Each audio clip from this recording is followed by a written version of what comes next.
मई 2025 में Donald Trump पर बहुत बड़ा खतरा मंडरा रहा है।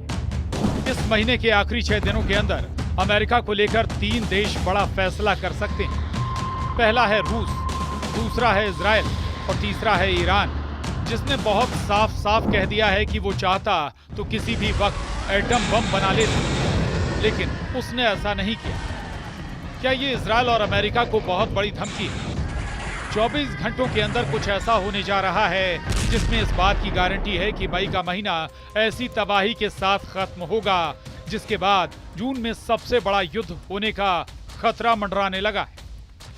दुनिया में 4 फ्रंट सुपर एक्टिव हो चुके हैं या फिर अंगारे अब युद्ध में तब्दील होने लगे हैं। पहला फ्रंट, पुतिन और जेलेंस्की के बीच यूक्रेन तेजी से उबल रहा है। ट्रंप भी अब तक सीज फायर में फेल साबित हुए हैं। पुतिन ने हमले तेज कर दिए हैं। दूसरा फ्रंट, गाजा में इजराइल की बमबारी में सबसे बड़ी तबाही जारी।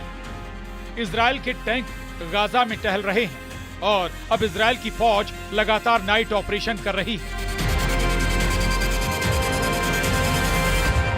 तीसरा फ्रंट, ईरान और ट्रंप के बीच परमाणु मुद्दे पर बातचीत अब होगी या फिर फेल हो जाएगी, या फिर ईरान जीत जाएगा। जबकि इजराइल की तरफ से हमले का खतरा देखते हुए ईरान में सैकड़ों छात्राएं परमाणु प्लांट के पास पहुंच गई हैं। चौथा फ्रंट, यमन भी एक्टिव है। यमन की राजधानी सना में हजारों लोगों ने एक बार फिर इजराइल को ललकारा है। और पांचवा फ्रंट है उत्तर कोरिया, जहां नए नए हथियार लॉन्च कर रहे किम जोंग उन को लगा है बहुत बड़ा झटका। उत्तर कोरिया की ये तस्वीर किम जोंग उन के लिए बड़ा सेटबैक बनी। उनका 5000 टन का जंगी जहाज लॉन्च होने के दौरान ही पानी में पलट गया।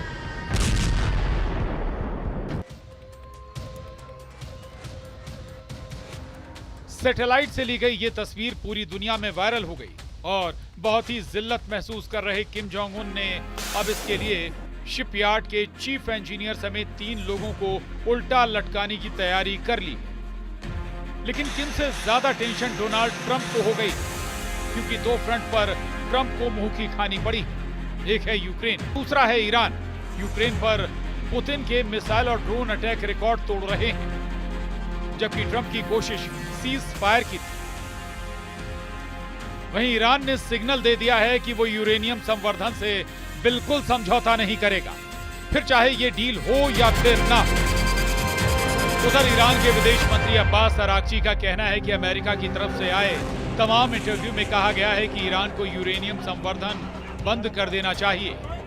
अगर ऐसा होगा तो कोई समझौता नहीं होगा। अगर वो ईरान के शांतिपूर्ण तरीके से परमाणु ऊर्जा के इस्तेमाल का हक छीनना चाहते हैं तो हम कोई समझौता नहीं करेंगे। अगर ईरान परमाणु हथियार बनाना चाहता तो अब तक ऐसा कर चुका होता। मैं स्पष्ट रूप से कहता हूं कि अगर हमारा परमाणु हथियार बनाने का इरादा होता तो हम ऐसा कर चुके होते, क्योंकि हमारे पास क्षमता तो है, लेकिन हम ऐसा करना नहीं चाहते।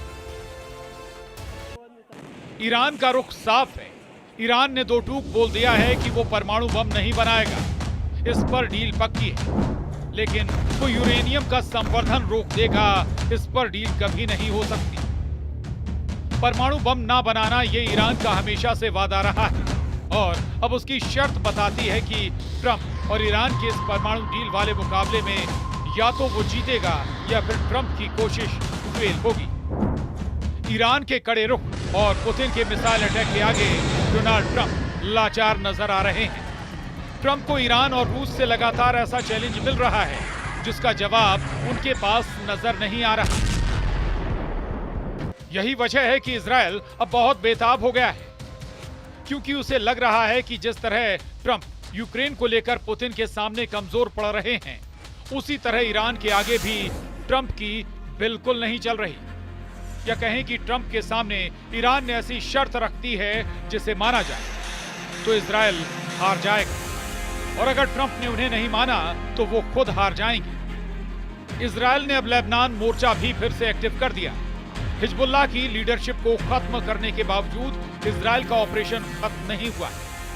ये धमाका बता रहा है कि नेतन्याहू का युद्ध नहीं रुकेगा। फिर चाहे वो गाजा हो या फिर लेबनान, गाजा में अब तक करीब 54,000 लोगों की मौत हो चुकी है, जबकि 1,22,000 से ज्यादा लोग घायल हुए हैं। गाजा में लोग भूखे हैं और खाना खत्म हो चुका है। बच्चों की ऐसी कतार अब गाजा के कई इलाकों में देखी जा रही है। गाजा पूरी तरह बाहर से आने वाली राहत पर निर्भर है। करीब 20 लाख लोगों के सामने भूखमरी के हालात हैं, जबकि युद्ध अब भी जारी है। इजरायल को हमास से लगातार टक्कर मिल रही है। 600 दिन के युद्ध के बाद इजरायल आज भी हमास को पूरी तरह खत्म करने की कोशिश में लगा हुआ है। उसके 20 से ज्यादा बंधक अब भी हमास के कब्जे में हैं। जब तक ये बंधक आजाद नहीं होते, तब तक इजरायल का ऑपरेशन खत्म नहीं होगा।